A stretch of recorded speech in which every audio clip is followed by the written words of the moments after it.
Mobile gaming is getting bigger and bigger by the year, and many people, they now see it as their primary gaming device, but that doesn't mean it's perfect. And kicking off our list today of things that mobile gamers hate is the obvious one: microtransactions. Everyone knows that with the prominence of free-to-play games on mobile comes the constant abundance of microtransactions in order to make up for it. Now, I know developers have to make their money back somehow, but there are tons of games that just destroy their own design because of their desire to shove more microtransactions in them. And hopefully, with the heavy push against this in the recent years, there will be a little bit of a switch. And personally, I'd rather pay money up front for a mobile game if it means there are no paywalls and no microtransactions.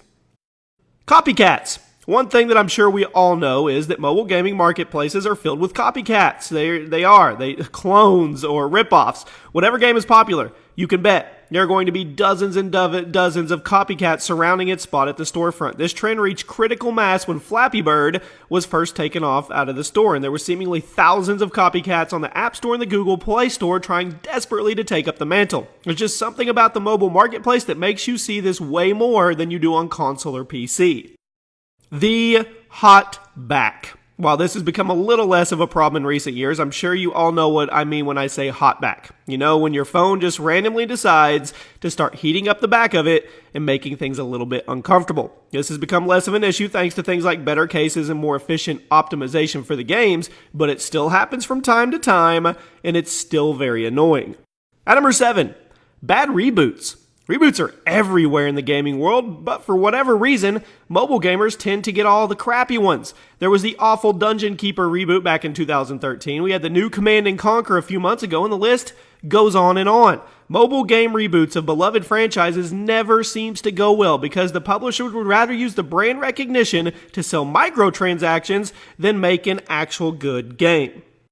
The dreaded low battery. How many times have you been in the middle of an important game, or you've really been on a roll with whatever you're playing, and then you get the dreaded low battery notification? Then you have to make a fateful decision. Do you keep playing and roll the dice on the battery, or do you stop playing to conserve your battery until you find a charger? And then, once you find a charger, there's another decision to be made. Do you start playing again and slow down the charging process, or do you not play and let it charge faster so you can play again afterwards? Man, the biggest decisions you'll ever have to make, right? At number 5, bad UI. What is it with modern video games and bad UI design? I really don't know what happened, but over the last few years, there have been a ton of games coming out with crappy UI, and a lot of them are on mobile. I think it has to do with the developers constantly trying to make their game look unique while ignoring the fact that the UI is the last place where they should be doing this because, if it works, it works. It's lame and annoying. If the game's lame and annoying, people aren't going to care if it's unique or not. They're not going to play it. They're going to put it down and go get something else.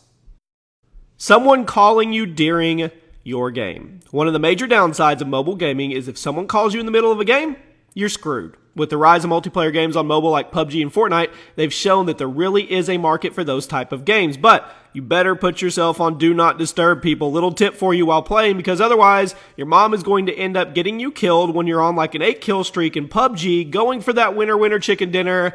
And what are you going to do? Are you going to get mad at your mom? A group chat blowing up during the game. While drop-down notifications aren't nearly as annoying as a phone call when you're playing a mobile game, they have the potential to be even more annoying when your friends decide to start blowing up your group chat when you're in the middle of a match.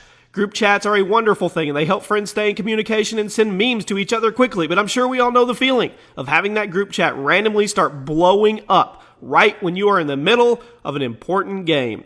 Hand sores. Due to the fact that a phone wasn't really made with gaming in mind, it's not exactly always optimal for doing so. Sure, there's plenty of games that make it work, but there's also plenty of games that make your hands sore in a matter of minutes due to the awkward shape of the phone and the awkward placement of the on-screen buttons. This is another thing that has become a little less of a problem in recent years, but it's still super annoying when it happens. And at number 1 today, grindy gameplay. This is now more of a mainstream game issue as well, but it arguably started with the mobile field, and it's still very much alive on mobile devices. The grindy nature of gameplay cannot be ignored. Due to the free-to-play model many mobile games have and the abundance of microtransactions in them, many games will feature very repetitive, very grindy gameplay in order to either waste your time or coax you into shelling out money to get past the paywall. We've seen this technique start creeping into mainstream console and PC games as well, but if you're looking for the root of the problem or the trend, look no further than mobile gaming. That is where it all started. And there you have it, my friends. Those are 10 things that people hate about mobile gaming. You guys let me know if you agree or disagree. My name is Chaos. This has been another episode of Gaming Facts by Gameology, and I'll see you soon.